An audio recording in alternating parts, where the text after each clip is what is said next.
you can't hear what I'm saying, right? Yeah, we can see you. All right. All right. All right, cool. We are live on the Vermont Wild Kitchen.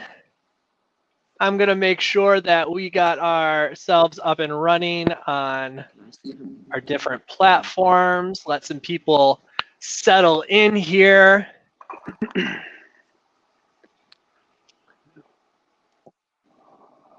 All right.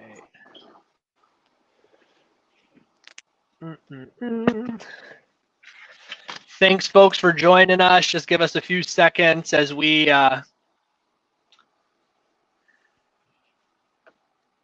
get this all shared out and up and running.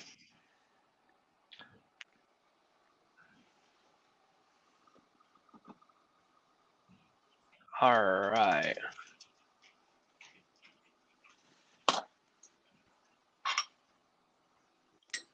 There we go.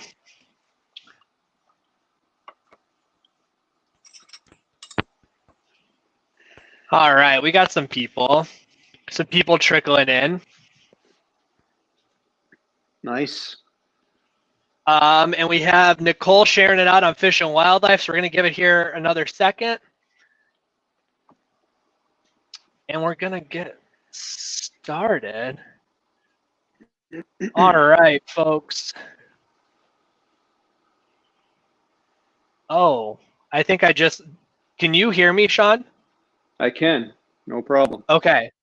I just got a notification. I think someone's taking a car that this also is Bluetoothed up to. All right. So, hi, everybody. Welcome to the Vermont Wild Kitchen.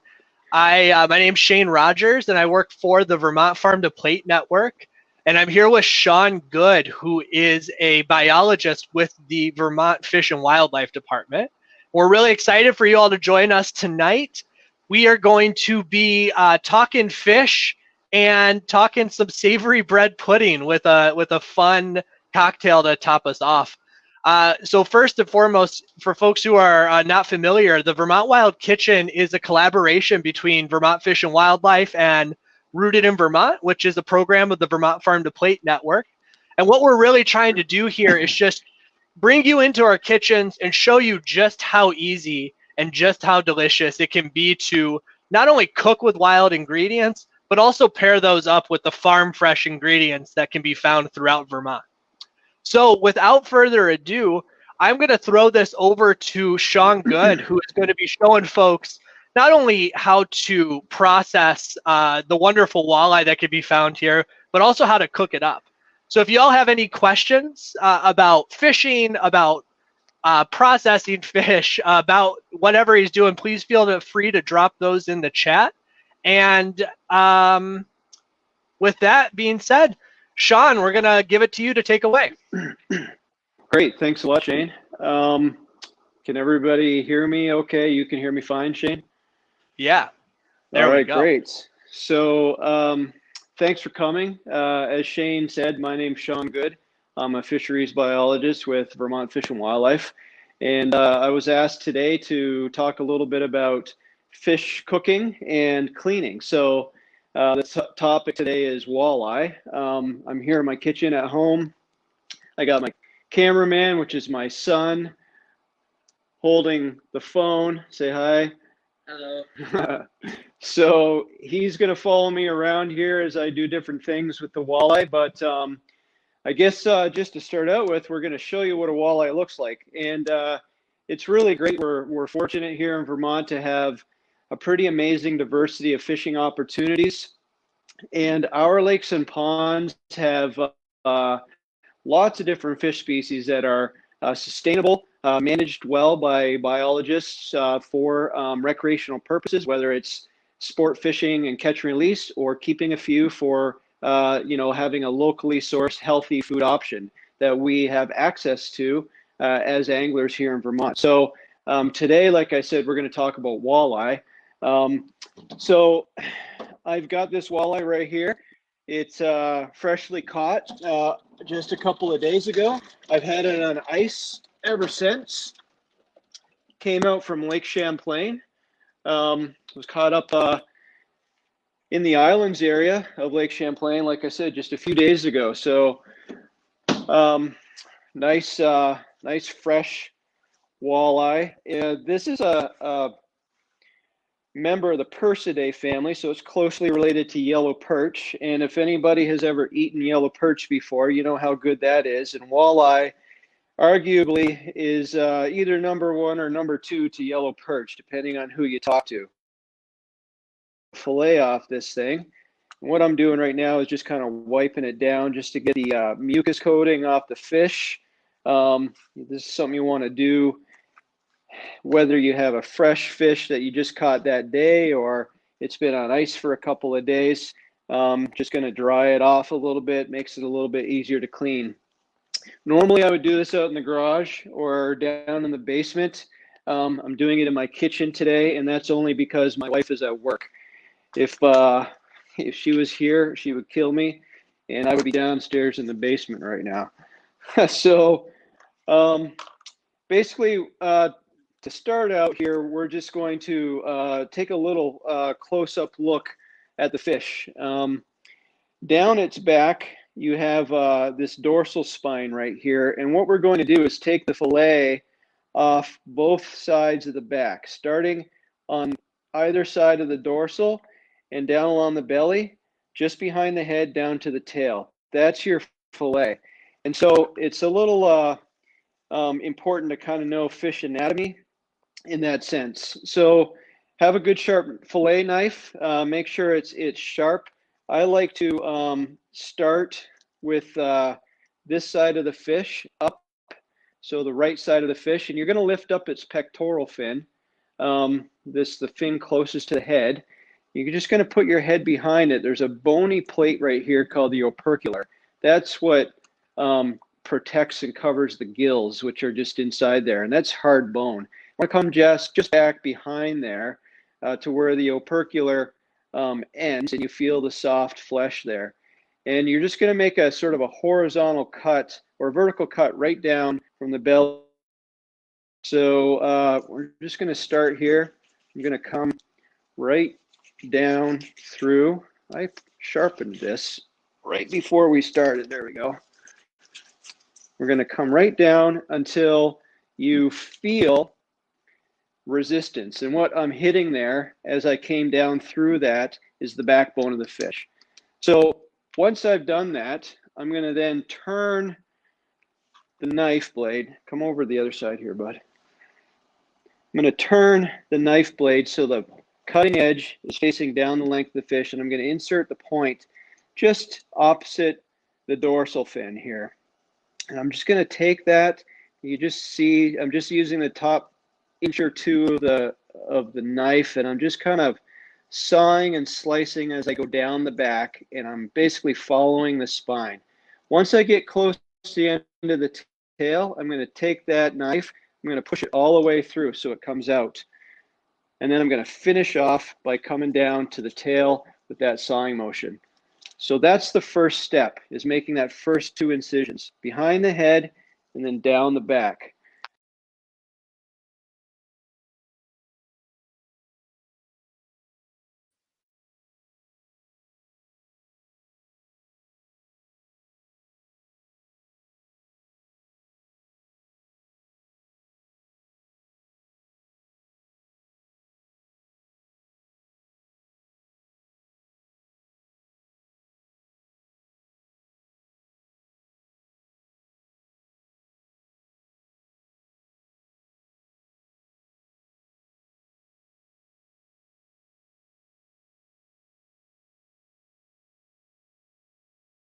Time to say that. Oh, hold on. There we go. Hey, guys. Yeah, I apologize for that. I don't know what happened. That's okay. We were just about to chat about Free Fishing Day that's coming up in January 30th in 2021. So before we let Shaw dive back into his before he dives back into his filleting, and as they get themselves all worked out, you know, Vermont Fish and Wildlife does. I'm muted.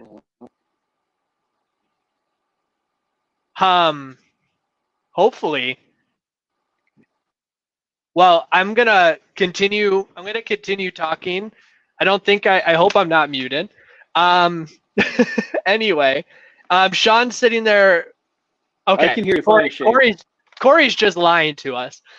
So January 30th, 2021 is going to be free fishing day, and we'll get more information to that. But I'm going to let Sean dive back into his filleting. Thanks, folks, for sticking with us through technical difficulties.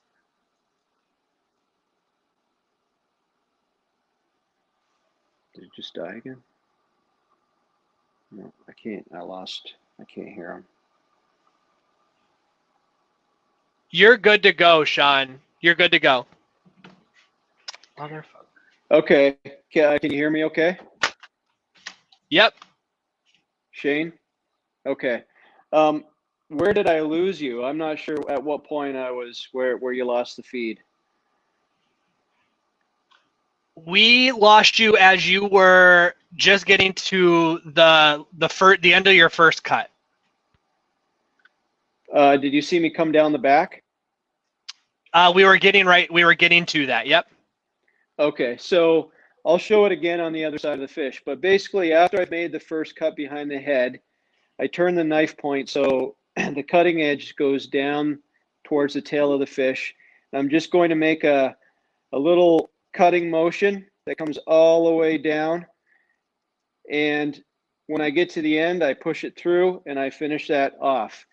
Once I've done that, I'm going to take my thumb and I'm just going to lift the flesh up, and I'm going to take the tip of the knife and I'm just going to cut it from the bones as you cut. And what you want to do is turn your knife up and away from the bones. That way you're likely to get a more boneless fillet. And there's one thing I hate about eating fish is when it hasn't been filleted boneless. Nobody likes getting fish bones. So what I'm doing is just kind of prying and putting a little bit of pressure on the flesh with my thumb as I lift it up and away and sort of just cut just with the tip.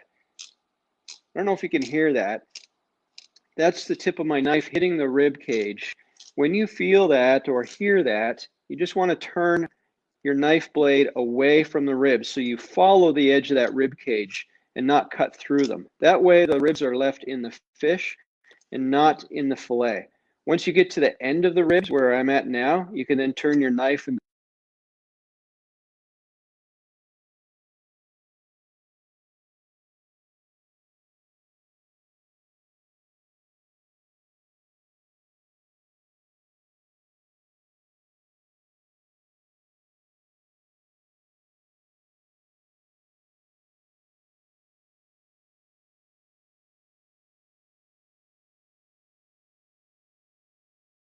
In our homes, really here to show you just how easy it can be to showing you just how easy it can be to. Oh, no. turn the camera. Oh, you know what? Sean, can you hear me? Yes, I can. We're back again. My cell signal is not good in the house, and neither is my Wi-Fi, unfortunately, because of where I live. So this is an ill-fated episode, I think. So let's not worry about it. We're gonna dive back into your filleting. My sound keeps cutting out.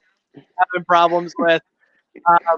But again, this is what happens. We live in Vermont. We have bad internet and cell phone service, and we're still here to enjoy the good food. So you're still up at it, Sean.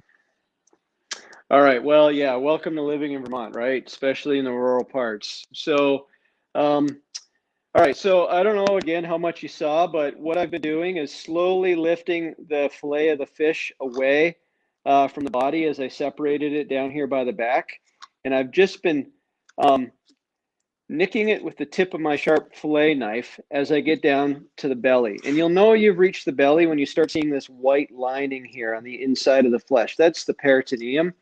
And you don't really want that. You can eat it, but best what I like to do is when you get there, I then take my knife and I just basically cut that fillet off just above the peritoneum, all the way down until you get to that point where you first pushed your knife through down near the tail. So now I've got my nice solid boneless piece of walleye fillet here. Now, Shane, if you can still hear me, do you want me to demonstrate with the other side of the fish in case people didn't see the whole part of it the first time through? Yeah, if you want to cut up the other side too, by all means.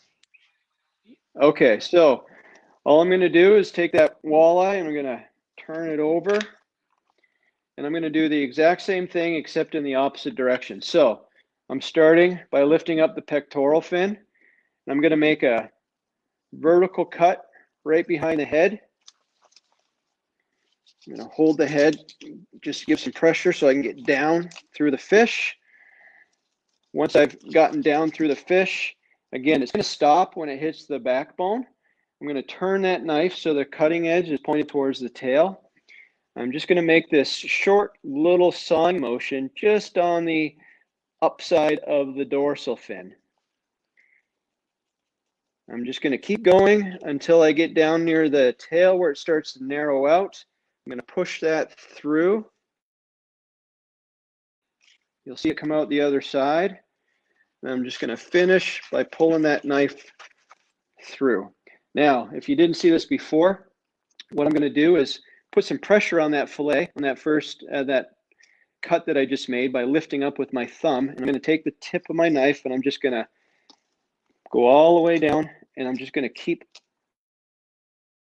nicking it with just with the tip, which is separating the flesh from the fin or from the fish. And as you do this, you'll feel the tip of your knife hit hard things, which are the rib bones, the rib cage. As I do that, I want to turn and follow the ribs up and around. This is how I learned to fillet fish from my grandfather, so that all the bones stay in the fish and not in the fillet that you're going to take out and cook. So I'm just going to follow those ribs until I get to the end of them. Then I'm going to turn the knife, point it back down, come down the other side of the rib cage with that tip again until I'm down to the belly where that white peritoneum starts showing up, which is right there. I like to go into the fish just above that and then just come down the length right until you get to the tail. All right, so here's our filleted walleye. All the meat is gone. Interestingly, this is a female. Here's the egg sac right here, full of eggs that will be or would have been laid next spring. So I'm going to get rid of this carcass here. I'm going to put it back in the cooler. All right, so if you're still with me, I'm going to show how you get the fillet off the skin, because now we've got two fillets, but the skin and the scales are still there. There's a very easy way to separate the flesh from the fin or from the skin. I put the skin side down. I use something hard like this board that I have here. I'm going to make a little incision and I'm going to kind of pinch the fish into the board with my fingernail. Make a little incision until I hit the underside of the skin. And then I'm just going to turn it sideways so it's on a very severe angle. And I'm just going to slide it down the board, following that skin and fillet until it comes off the skin. So now I've got my boneless walleye fillet right here. No skin on it. Skin has been separated. I'm going to do that with the other side.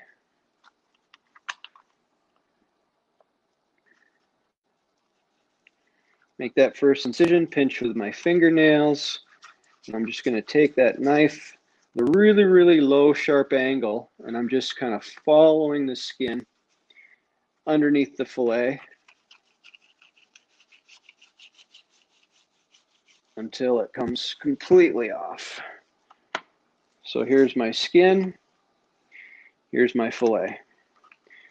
All right, so what's nice about this is, like I said, I've completely separated the fillet, the flesh from the fish with no bones. All the ribs are still in the fish. The skin is off, and it's nothing but nice, solid, white, flaky meat ready to cook. So I'm just going to give this a rinse in the sink, get any scales and blood off that came from the fish while I was filleting it, and then we'll go from there. And Sean, this technique you used for filleting, this can be used on perch and a whole other host of like whitefish that folks are eating, right? Yeah, that's a great point, Shane. The technique I use works for any species. It's a little bit more finicky if you're doing it with a smaller fish, you know, bass, walleye, stuff like that are a little bit bigger. It's easier to feel the rib bones and get them out, but I do the same thing, quite honestly, with crappie and yellow perch. I know other people will just cut the fillet off and leave the bones in the fillet and then take them out after the fact.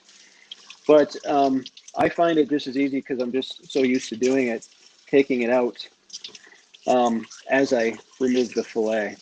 So all I'm doing is just in some cold water. I'm just kind of giving it a quick rinse, getting any scales off that might have got stuck to the fish while I was cleaning it. And at the same time as I'm giving it a little rinse, I can kind of feel, you know, the fillets with my fingers, and occasionally I'll feel a bone that I missed, and so you just pull it out at the time. But those ones felt good. So I'm going to come back over here. All right. I need to move this stuff here because I'm all done cleaning the fish. Use some cardboard. I'm just going to get that out of the way. And it is definitely easier to fillet a walleye or any fish outside of your kitchen. It leaves much less of a mess to have to clean up. Like I said, I have a laundry. I have a laundry sink in the basement that I do all my filleting over top of. Kind of keeps the mess to a minimum upstairs. Yeah. All right, so what I'm going to do is show some kind of a really simple breading that I like to use. I'm also going to get the oil heating up here. I'm going to turn the stove on and get it going. So some people will cook the whole fish like this. My family likes to eat fish fingers. So usually what I do is kind of cut the fish into smaller pieces. So this is, you know, the first thing I'll do is I'll just go down the fish and make smaller individual chunks. They seem to be easier to eat that way instead of one large chunk of fish. And fish like this will feed our family quite easily for dinner, but there's only two sides, so when you chunk it, it's easier to divvy up among everybody. All right, so okay, so I've got all my fish chunks here ready to go. All right, so the next thing we're going to do is prepare our breading. I've got 3 ingredients, well, kind of 4 that I like to use for a breading, and it's really simple. It's plain white flour. I never measure any of this stuff. Put a little flour in there. Next one is just some Italian breadcrumbs. I like to shake that in there. Gives it a little bit of texture. And then the last thing, and this is something I've started doing more recently, is panko crumbs. These are also breadcrumbs, but they're Japanese and they're already been baked. and they're very, very crispy, and they give your fish a nice crunch on the outside. So get a fork. I just sort of mix those three ingredients together.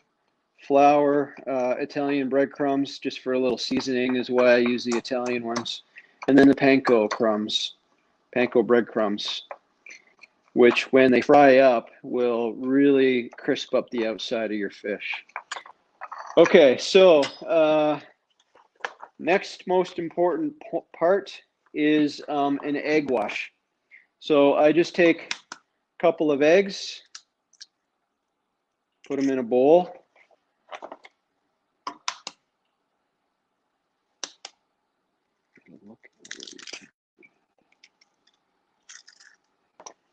And then I forgot to get the milk out. Just a little splash of milk. Just like you're making scrambled eggs, basically.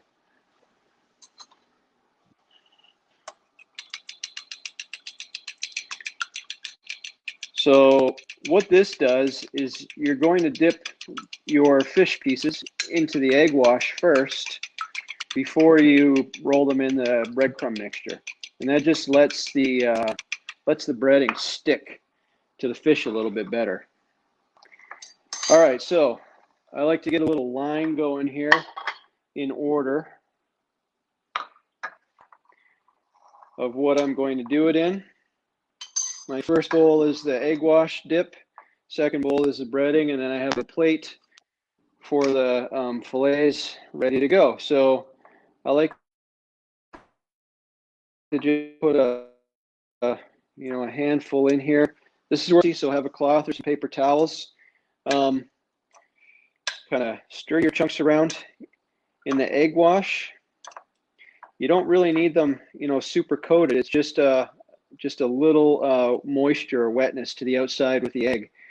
And then I put them in the bowl with the breadcrumbs. I like to roll them around a bit.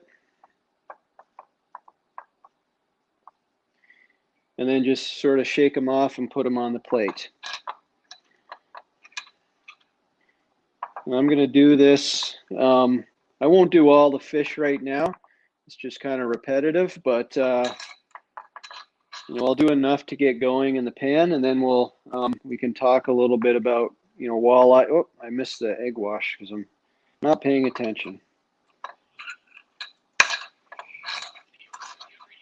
Do you ever use the cheek meat, Sean? It was mentioned in one of the comments by Doug Connors. That's a great point. I did not get into that this time because it was just a little bit too complicated, and with the internet cutting out like that, it was it was going to lead us down a path. But yeah, what Doug mentions is a great point. So I can show it a little bit later. I won't take it out, but I'll show where it's located. But walleye, between the eye and the opercular flap, have a cheek that's actually pretty deep and thick and wide, and you can get quite a chunk of meat off of it, about a silver dollar size chunk of meat usually. And you kind of have to carve it out in a disc shape, and it ends up being like a little cone because it's flat on the surface, obviously, and then you kind of dig down into it to get that chunk out. But people say that the meat there, the cheek meat, tastes a little sweeter. And, I think I probably would agree with that. It's got a little bit of different flavor. And most folks that I know that are walleye enthusiasts, what they'll do is they'll remove the cheek meat, but they'll save them and they'll accumulate them over a season until they have a bag and then they have a cheek fry. That's really, there's not enough meat there. It's literally like a bite. That sounds delicious, And, though. Speaking of up. Yeah. So it's pretty good. So, all right. The egg wash looks like the batter is holding nicely.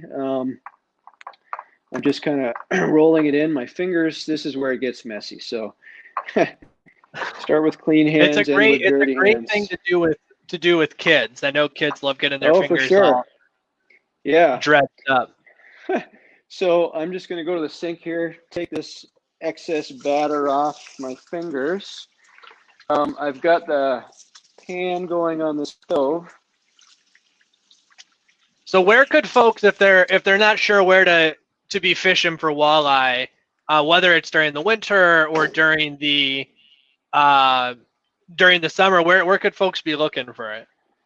Yeah, so great question. Walleye season is probably worth mentioning. Starts on the first Saturday of May, and then it goes until the following March 15th. So walleye season is open right now. Starts in May, second Saturday, goes through the whole summer, fall, into the winter, and then ends on March 15th. And that period between March 15th and the first Saturday of May is sort of their spawning window. So they're being protected from harvest while they're spawning. We have, a number of lakes that have walleye populations in them. The primary one of which is where this one came from, Lake Champlain. And the department has been working quite hard for the last 15, 20 years, actually, on a walleye restoration program. We collect walleye in the rivers that they're spawning in and take their eggs, bring those eggs and milts into the hatchery, hatch the walleye fry, grow them until they're 1.5 to 2 inches long as fingerlings. Then we stock them back out into the lake. And that just kind of augments the population a little bit, helps get them by some of the natural bottlenecks and mortality that happens in the rivers when they're spawning on their own. So there's still wild reproduction happening out there, but we're augmenting it by taking some of those eggs from wild spawning walleye and hatching them in our hatchery and then putting them back out in the lake. That's happening in Lake Champlain. We also have similar programs in Chittenden Reservoir in Rutland County, just near the city of Rutland. Island Pond and Salem Lake in the Northeast Kingdom has the same programs going on up there. And Lake Carmi is one of our walleye lakes that actually is 100% naturally sustained. We don't do any hatchery work there. Those fish are wild, and there's a special regulation that's worth anglers noting, that the fishing regulation on Lake Carmi to protect those wild fish is different than the standard walleye regulation across the rest of the state. So it's worth looking at the fishing regulation book. The other place that there's a growing population of walleye and anglers are doing really well catching them is pretty much the length of the Connecticut River. White River Junction all the way down to Retreat Meadows area, the West River, that's a really popular spot, but even upriver further north, walleye numbers have been growing in recent years. So those are the primary walleye waters in the state. Awesome. Yeah, they're sort of an open water fish. You really have to know what you're doing in the winter or in the summertime to try to find them, because they roam a lot. They chase schools of perch. They tend to be located more in deep water, but the time and place that's really popular to catch a walleye is in May, when the season first opens after the second Saturday, because a lot of those post-spawn walleye that have finished laying their eggs are still in the rivers. And so you see a lot of activity by anglers going into these rivers and trying to catch those fish after they've spawned. The second most popular time to catch them is in the wintertime, and that's fast approaching. Walleye can be caught around shoals and reefs and sunken islands where there's a lot of rock. That's sort of their natural habitat, is rock and gravelly areas. And they're very bottom oriented, so you lower a minnow on a tip up right to just a few inches off the bottom, and they're most active at night. If you look at a walleye, they have really big eyes. They see very, very well in the dark. So right at sunup and right at sundown are the best times to catch one.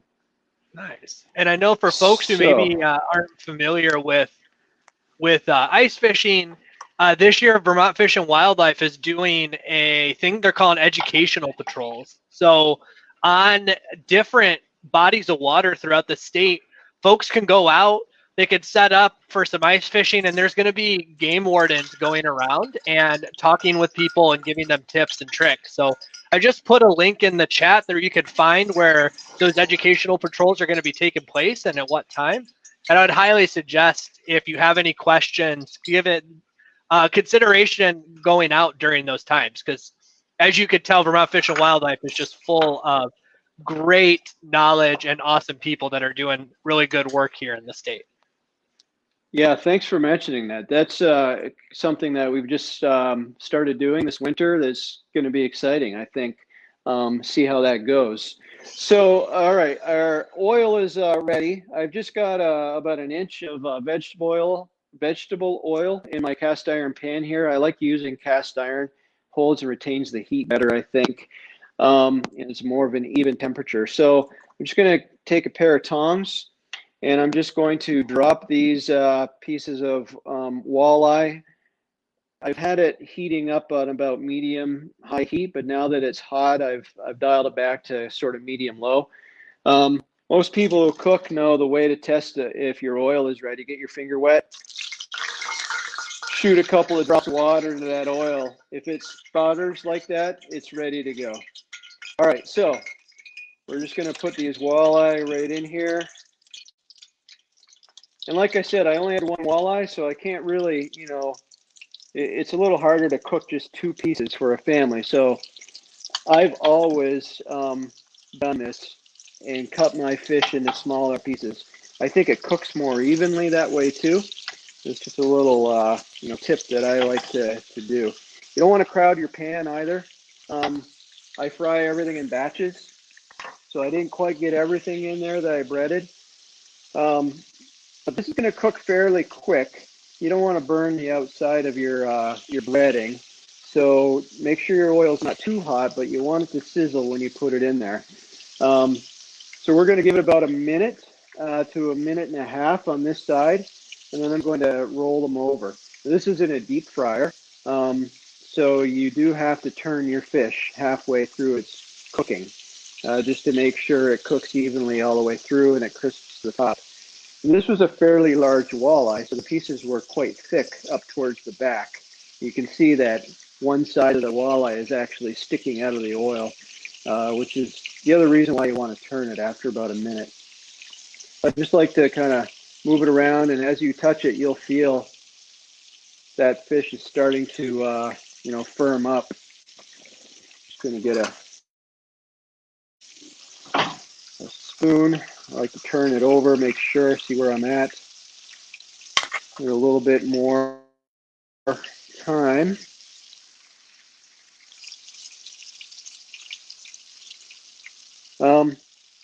After I turn them over, I'm going to show you how to make a tartar sauce. Again, that's how my family likes to eat it. Some people will serve it just with, plain, or a little bit of vinegar and salt or ketchup, but my favorite is tartar sauce. And making homemade tartar sauce is about as simple as it gets. I'm going to show you how to do that. Let's roll these over here. You can see they've kind of developed a golden brown. That's what you want. Now, the second side is going to cook faster than the first side. So you don't want to disappear for a minute or two, because you'll come back and it's going to be burned. So we're just going to let that sizzle here for a minute. After I take them out, I'm going to put them on this plate right here. I like to put a couple of pieces of paper towel on the plate, let that oil drain off while it cools.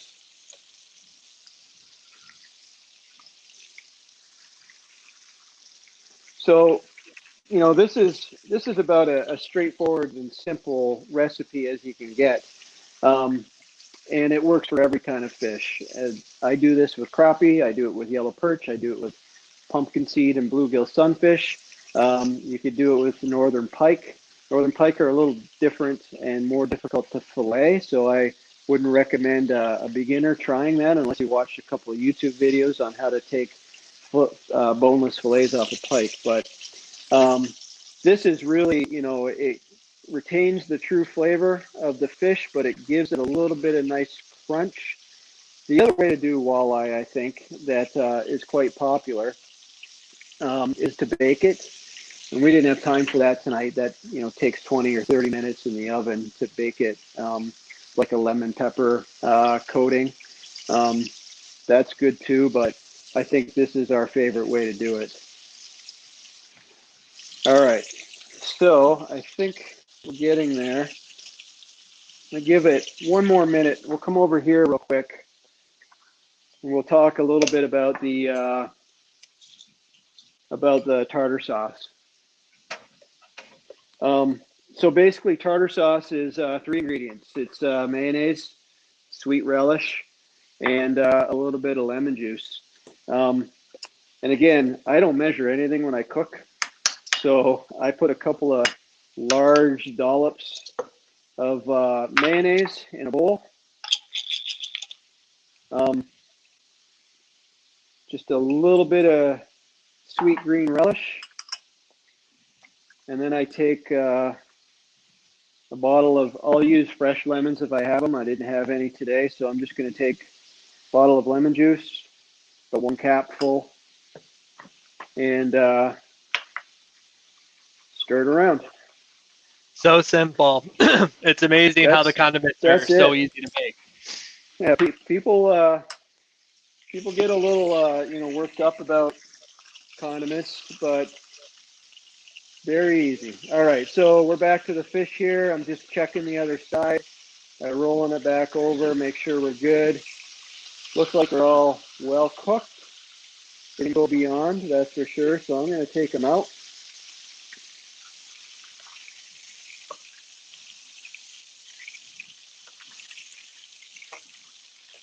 Our little fish fingers here. And do you recommend seasoning them right out of the pan, Sean, or just whatever your preference is? Yeah, if you want to season them, after you take them out, some people put a little Old Bay seasoning on it or just salt and pepper or whatever. But I find that the batter or the breading that I use, with the Italian breadcrumbs and the panko crumbs and the flour, it doesn't really need any seasoning. You're going to get the flavor of the fish. You're going to get the crunch of the breading. And if you want, your condiment of choice, for us, it's just a little spot of homemade tartar sauce. It's going to be, it's good. I really don't think, spicing it up too much is necessary. I think it takes a little away from the fish. So, yeah. My least favorite part of this. My least favorite part of this show is seeing you all make these amazing things and not being able to taste them.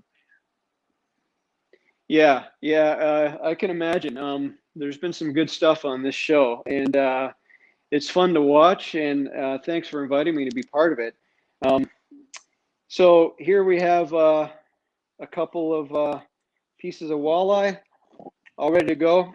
Don't try to eat it right away. Give it a couple of minutes to cool down, but what I like to do, I'll put a platter out like this on the table. Excuse me, I just ate a piece of breading. It's stuck in my throat. Don't die. Yeah. So yeah, I just what I like about these smaller pieces is that they cook quicker. They stay firm. They get nice and crunchy, and they're bite size. So yeah, just take a bite, dip it in your tartar sauce a little bit. Let me see the foam. Really good. Yeah, look at that. That's amazing. And we have some folks in the comments saying different ways to bread it.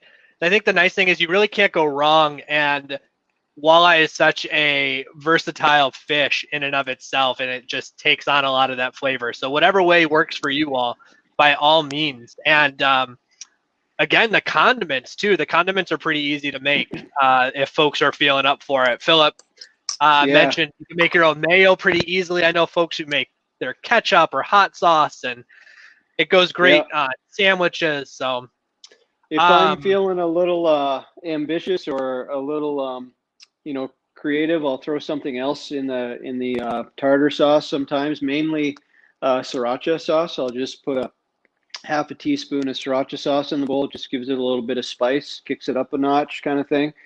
But yeah, like you said, the walleye, I think one of the reasons why walleye is so popular, probably equal to yellow perch, both being the same family of fishes, is that they're, as you can see, if you look at that piece that I just cooked and bit into, it's a very light, white and flaky fish. It's quite mild. It's not overly fishy, so it doesn't turn a lot of people off that way. And so it lends itself well to a lot of different cooking methods. Like I said, you could bake it in the oven with your choice of coating, but frying it, I like to use these particular ingredients. But if you have, I know people who pound up cornflakes and mix that in with a little bit of flour or cornmeal or anything like that. It runs the gamut. You can do just about anything you want, and you can't ruin the fish. Awesome. Well, thank you, Sean, for showing us that walleye. And to close us out, I'm gonna be demonstrating just a quick, nice side that could either go with the walleye, could go with really just about any type of protein that you're serving. So we're gonna do a quick savory bread pudding, and yeah, let's dive right in. So the nice thing about the bread pudding is that it's so easy to make. All you really need is a dish like this, one of your glass ones. We're using the smaller one. You need some old bread. I used some sourdough that I had made like over a week ago that was getting stale and then we didn't get to. So you just cut that up into chunks, throw that into a bowl, and yes, Eric says slaw goes really well with the white fish, definitely. And you can find some easy slaw recipes online. It's a great use of cabbage and carrots, especially this time of the year. So once you have your chunks of bread here in the bowl, really the bread pudding is super straightforward. So you can really use anything that is in your kitchen and in your fridge. So what I'm going to add is I shredded up some Cabot cheddar here. I'm just going to throw that in the bowl with the bread and give that a little stir. Last night, my partner and I, we had some chorizo sausage and some fried onions. So I'm just taking those, cutting those up a little bit, and I'm going to throw those in. And the nice thing, you could use any type of sausage. You could use bacon. I mean, shoot, you could use venison or any other wild ingredients that you think may go good, or whatever you really have a hankering for or is available. So I'm throwing all these ingredients into the bread, getting them all separated and tossed about. You want to make sure that you're seasoning pretty well. Just salt, pepper. You could use garlic powder, really anything that speaks to you when you're looking at your spice cabinet. Now, the one fun thing that I'm going to add into this bread pudding are some wild nettles that I ended up harvesting earlier this summer that were featured on one of the Vermont Wild Kitchen episodes earlier this year. And the nice thing about the nettles is that we've just been taking them out. They were frozen, and we blanched them before throwing them into the freezer. And now we're just able to really take them out and use them whenever we want. And it adds just this rich, earthy, delicious taste. And it's full of nutrients, just jam-packed. And it's going to go really well with that Vermont salami chorizo, the sourdough, the Cabot cheddar, and those onions. And really, one of the things that I want to make sure folks know is that when you're cooking with wild ingredients like the walleye, or you're cooking with venison or bear or moose or really whatever that you are finding out in the woods, it really doesn't, and nothing really pairs better than with a nice Vermont fresh side. The Vermont Working Landscape and the farmers who steward it do an excellent job of growing some really delicious food that just pairs wonderfully. So I would highly encourage you all checking out the farm stands and the farms in your area, especially during this time. Those are the folks that really stepped up big to help feed their community. So once you have the bread ingredients all in there, you have all the add-ins that you want. The next step you want to do is make a custard. And the custard is a milk and egg type mixture. What they say on the recipe that I'll drop in the chat, 2 cups of milk or cream to about 6 eggs. But I know my partner doesn't really like eggs, so I'm just going to use an eyeball here. And I have some Stratford Creamery milk, which is absolutely delicious. So what you want to do is just mix that up, get that nice and whisked up, just kind of like a little bit like the egg wash that Sean was talking about, but much more milky. And what is super simple about this is then you're going to throw your bread ingredients right into that pan. Just load that up, make sure everything's all tossed up in there. And you're just going to pour your custard on top. Now, you want to wait for a few minutes while at least the custard ends up soaking into the bread and kind of makes that nice congealed, delicious bready pudding type of texture that you want. And folks recommend to, you can either make this the night before, throw it in overnight in your fridge and just pull it out and bake it whenever you're ready. So that's just a simple, super easy bread pudding. You can use any type of bread that's just sitting around the house. I would highly recommend it for even breakfast, lunch, or dinner. Yeah, so once that I'm going to put that in the oven once things soak in. It's sitting at 350. And our next thing before we finish out, I wanted to show off for folks a nice just seasonal cocktail featuring some really delicious Vermont maple syrup. I see Nicole saying that she spies my cat, who is very, very upset that I'm in the kitchen and not feeding her right now. But so we go. So for this cocktail, it's a maple cranberry bourbon cocktail that's just going to be super delicious and really good for this time of the year as the holidays come up. So for this, you want about 4 ounces of cranberry. So you can just kind of eyeball that for whatever really works best for you. If you want a little bit less, it's mostly just to get that flavor in there. And with that 4 ounces of cranberry, you're going to add about 2 ounces of bourbon.